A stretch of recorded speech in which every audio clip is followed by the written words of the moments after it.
কষ্ট করে কিস্তি তুললাম, আমরা গাড়ি কিনছি, এই গাড়ি আমাদের চালাতে দেয় না। আমরা কর্ম গাড়ি আমরা তো চুরি করি না, আমরা কর্ম করে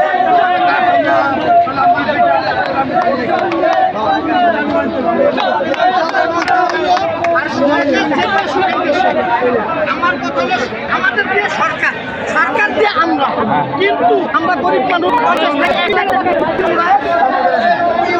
গাড়ি চালাইছে অনেক হারাইয়া এই অটো গাড়ি কিংবা গাড়ি চাইছে এই জন্য ভালোভাবে যদি এই অটো না চালায় দেশের চুরি ছেঁচড়ামি পাটপানি ডাকাতি বেশি হবে, বেশি হবে।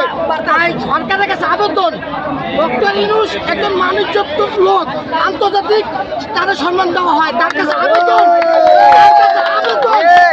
আমার এই দেশে নাগরিক গরিব মানুষের উপরে যে অত্যাচারটা হচ্ছে, এই অত্যাচারটা মানে সে বিশেষভাবে দেখে, তার মাথায় নেয়।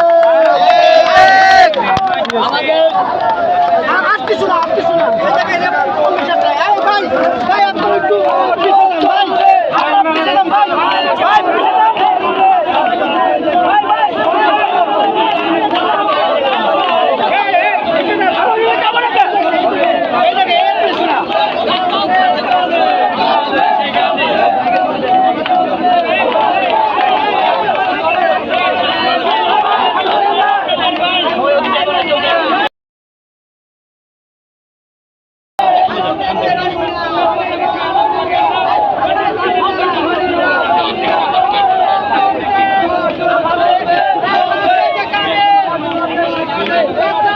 কি একটা দুদিন পর পর আইন করে মানে এই